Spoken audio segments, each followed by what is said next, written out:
Mesdames et messieurs, dans cette édition dont voici les titres.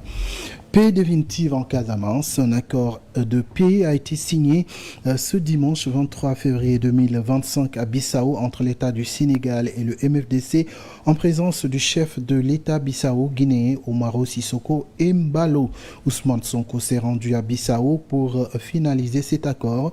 L'objectif est de garantir le dépôt des armes de manière définitive et de poursuivre les négociations en vue d'une paix durable et d'un développement économique dans cette zone du pays. Réduction des coûts de denrées de première nécessité. Les populations de la banlieue de Dakar attendent toujours la matérialisation de cette mesure. Mesure annoncée donc par le Premier ministre Ousmane Sonko lors de son dernier passage à l'Assemblée nationale. Nous irons en fin d'édition dans la banlieue de Dakar retrouver Bakary Cissé pour plus de détails. Afro-basket masculin 2025, le Sénégal sera bien de la partie pour le compte du dernier match des qualifications. Le coach Pabigay et ses protégés ont dompté les Lions indomptables du Cameroun ce dimanche au Maroc sur un score de 83 à 76. Avec 6 victoires en autant de sorties, le Sénégal occupe la première place du groupe C devant le Cameroun et le Rwanda. Voilà donc pour le sommaire, le développement dans une poignée de secondes.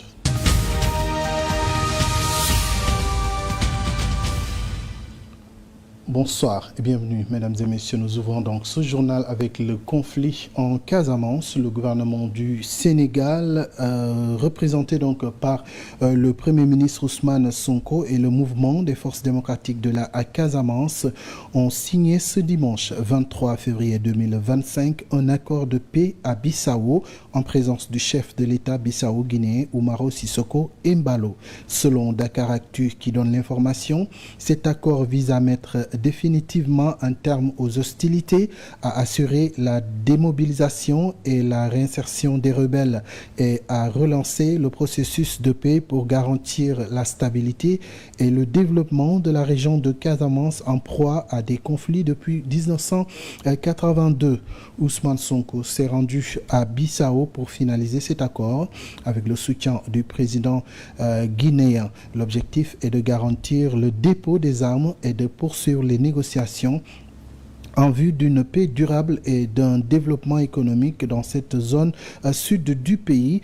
Selon le chef de l'État bissau-guinéen, c'est la deuxième fois que les parties belligérantes signent un accord à Bissau depuis 2022 sous le règne de l'ancien président Macky Sall. Prenons à présent la direction de la Petite Côte pour parler de l'intelligence artificielle. À Hambourg, des élèves en classe de terminale y sont initiés à l'intelligence artificielle, une session de formation qui va leur permettre d'acquérir des connaissances sur l'évolution du monde numérique, mais aussi de développer leurs compétences en perspective des études supérieures. C'est une correspondance de Dibidio Ndiaye. Le Sénégal est en train de mettre en place les aspects nécessaires pour initier les élèves sur l'intelligence artificielle. Une session de formation est organisée à Hambourg à l'école Éducation Plus avec l'appui de Pegasystem. Donc aujourd'hui, on est avant tout là pour sensibiliser ces étudiants sur les défis de l'intelligence artificielle par rapport à leur parcours de formation, par rapport à la filière qu'ils vont choisir à l'université. Il y a énormément de métiers qui vont émerger dans les prochaines années et il est important que ces jeunes en classe de terminale comprennent comment justement orienter leur parcours de formation pour pouvoir maîtriser l'IA au service de la société, au service du continent et au service de façon générale de l'économie. Cette session de formation va mettre l'accent sur le numérique et l'insertion professionnelle de la jeunesse. L'association Dimi Codeur aujourd'hui, en collaboration avec Bokbolo et Tega, veut mettre le numérique au service de l'insertion professionnelle de la jeunesse sénégalaise. À travers le Pegasystem AI Roadshow, nous voulons à Hambourg puis à Dakar rencontrer celles et ceux qui feront le Sénégal de demain. Celles et ceux qui doivent s'approprier le numérique pour utiliser le numérique, pour augmenter la productivité dans plusieurs domaines, l'éducation, la santé par exemple. Et nous avons considéré que c'était le moment pour nous, Jimmy Codeur, dont l'objectif est de sensibiliser, d'orienter vers les métiers du numérique et l'entrepreneuriat, une belle opportunité. Plusieurs élèves ont pris part à cette session de formation sur l'intelligence artificielle qui va leur permettre de réfléchir et de comprendre le monde numérique. Djibi Diop Ndiaye, pendant ce temps, le gouvernement du Sénégal manifeste donc sa détermination à ne pas être en reste en ce qui concerne les avancées des nouvelles technologies de l'information et de la communication. Bassirou Diomaye Faye préside donc ce lundi la cérémonie de lancement d'une stratégie numérique du Sénégal baptisée New Deal technologique au Centre international de conférence Abdou Diouf de Diamniadio. D'après le communiqué de la présidence, le Sénégal compte faire de la recherche scientifique et l'innovation technologique un objectif stratégique prioritaire, source de croissance durable et moteur d'une administration performante au service des citoyens et des entreprises. En outre, le projet New Deal technologique serait le moyen de repenser l'organisation et le fonctionnement de l'administration, d'accentuer la réforme du service public autour de la digitalisation des procédures administratives et d'amorcer donc le développement de l'économie numérique. D'après toujours le communiqué, plus de 300 000 nouveaux emplois sont nécessaires par an et avec ce projet, il devrait passer à 500 000 par an d'ici 2050, une vraie trajectoire de croissance économique. Nous parlons de l'enseignement supérieur. À l'université El Hadj Ibrahima Niass de Kaolack s'est tenue donc vendredi la journée porte ouverte. Une initiative du nouveau directeur du CROUS de Sine Saloum, Jean Biran Ning, qui entre dans le cadre de partage et d'action pour le service rendu à la communauté universitaire et estudiantine. Une occasion également de sensibiliser sur les enseignements du parrain de ce temple du savoir, en l'occurrence El Cheikh Al-Islam. Le directeur veut faire de cette université le grenier des universités et de tout le Sénégal et au-delà en assurer donc l'autosuffisance alimentaire. Ces propos sont recueillis par Moustapha Ndiaye et Mbayang Sossé. C'est que l'université El Hadj Ibrahima Niass de Sine Saloum, de par son caractère d'université thématique, mais de par sa position géographique et de par son orientation, s'oriente réellement aujourd'hui pour être le grenier de l'enseignement supérieur du Sénégal, où nous avons une vision très éclairée avec la bénédiction des chefs religieux présents aujourd'hui, mais également l'acceptation de l'ensemble de nos collaborateurs pour travailler, pour mettre en place des fermes intégrées qui rentrent en étroite ligne de cette vision du président de la République de la souveraineté alimentaire, aussi bien animale, végétale, que tout ce que nous pouvons mettre dedans, en mettant en place des fermes intégrées à l'espace de nos universités, mais en dehors de nos universités, qui seront des cadres d'apprentissage ou de champs d'école pour les étudiants, je parle sous le contrôle du recteur,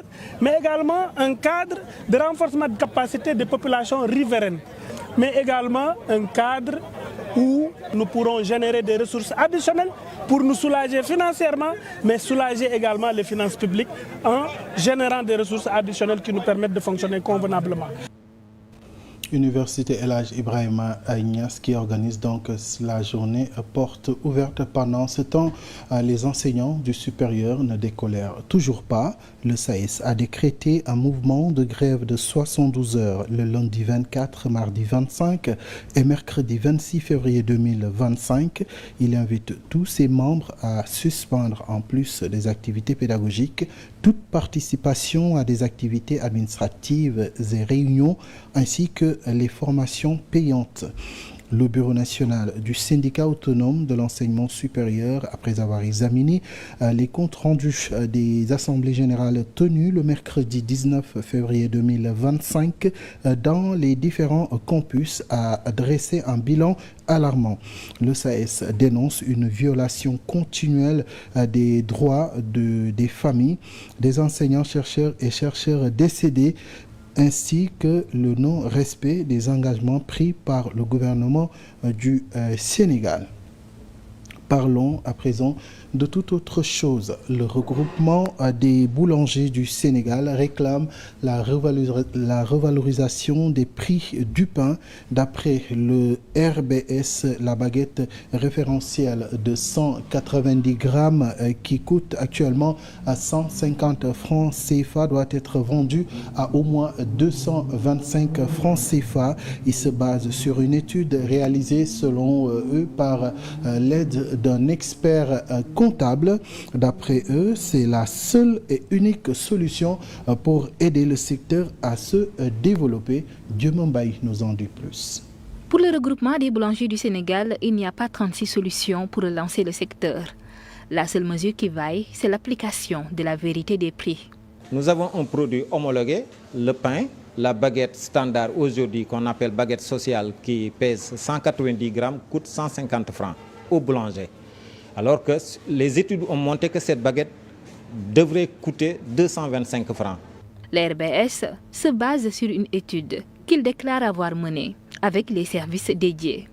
L'étude s'est basée sur les compositions pour produire un pain.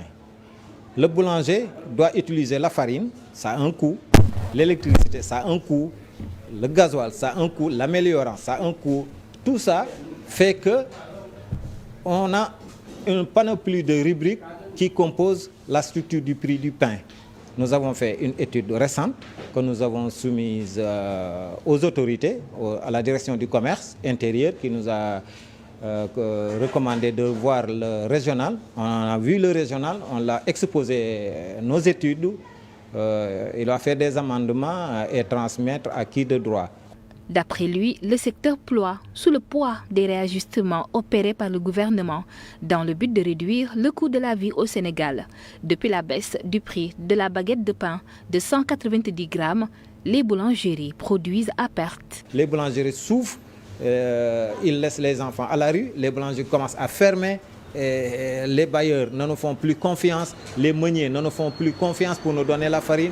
Alors on ne sait plus à quel sein se vouer, on ne peut que tendre la main au gouvernement pour qu'il nous vienne en aide. Ils demandent au gouvernement d'accéder à leurs requêtes pour insuffler de l'entrain à leur secteur moribond. Nous restons dans ce chapitre consacré à l'économie. Le 11 janvier 1994 a eu lieu la fameuse dévaluation du franc CFA. La monnaie a perdu la moitié de sa valeur alors que certains produits importés ont vu leur prix doubler dans la foulée.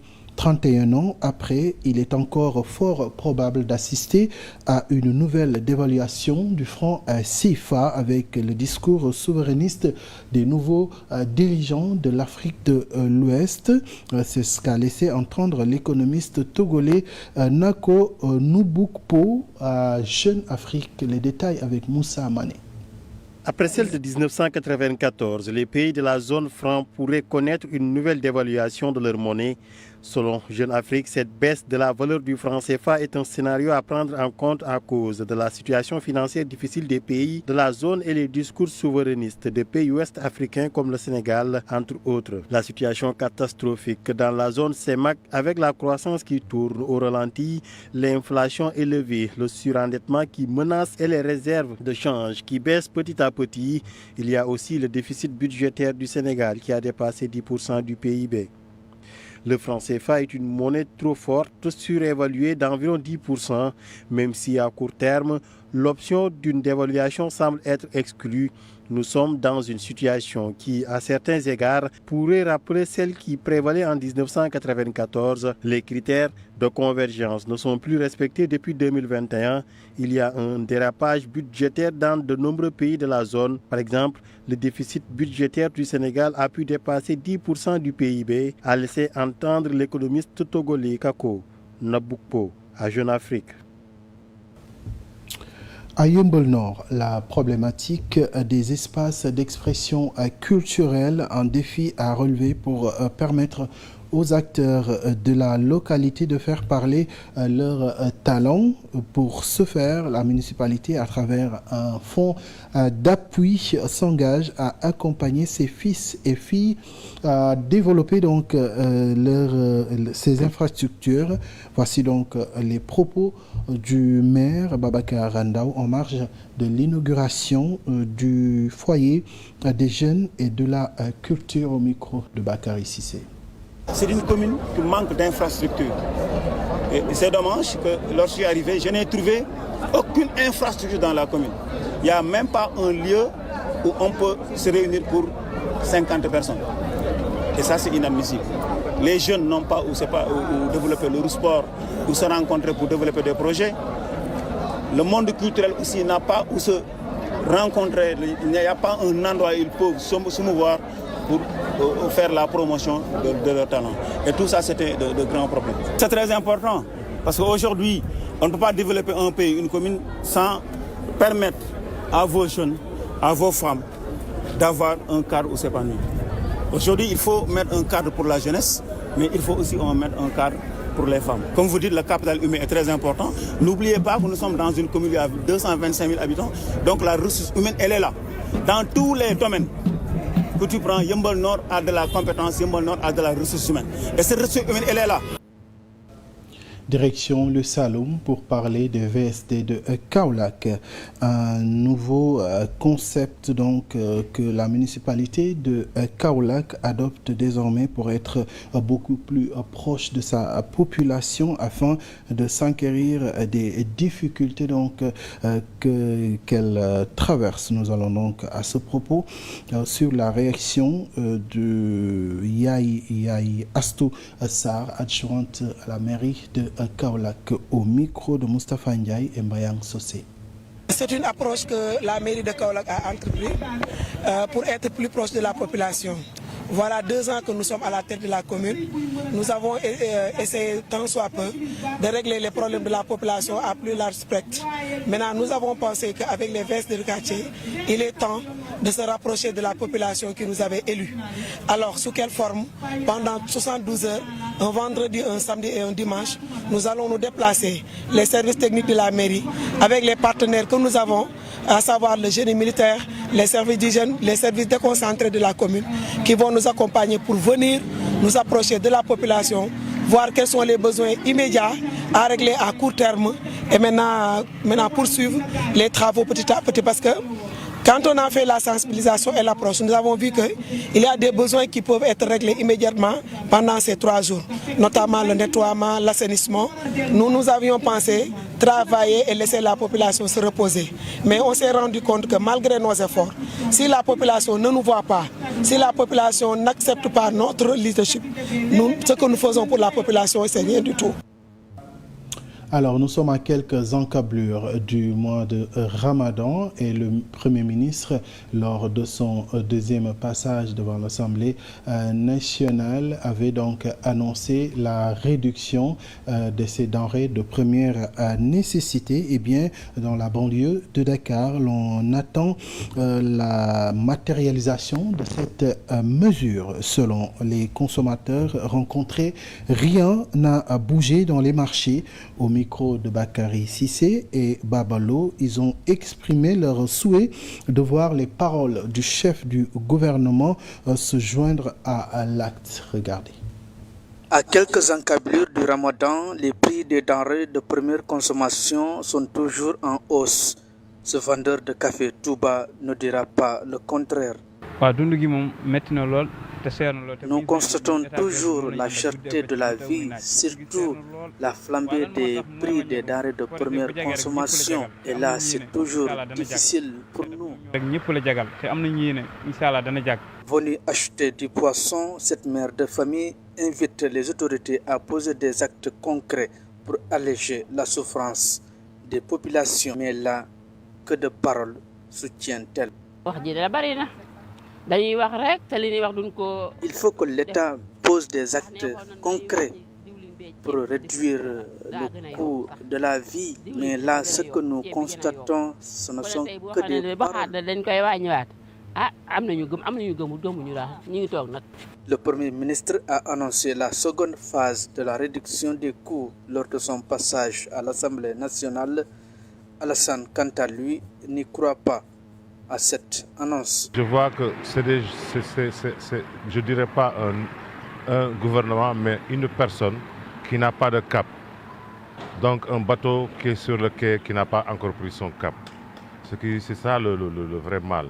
Donc il est toujours en contradiction avec lui-même. Souhaiterons-nous qu'ils arrivent à leur point, mais dans leurs propos et dans leur comportement actuel, nous ne sommes pas dessus, mais nous n'avons plus d'espoir. J'espère pas du tout. Il urge de soulager les populations, surtout durant le mois de Ramadan. Bientôt le mois de Ramadan, il faut que l'État pense à réduire les coûts des prix des denrées. Ça va nous soulager.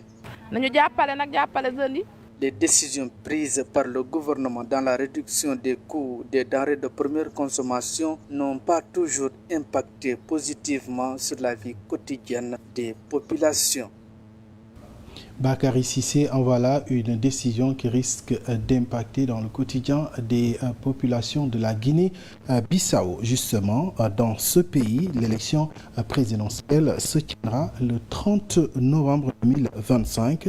L'annonce est faite par l'actuel chef d'État Bissau-Guinée, dont le mandat prend fin ce mois-ci. Umaro Sissoko Embalo a été interpellé par des journalistes sur la date de la prochaine élection présidentielle ce dimanche.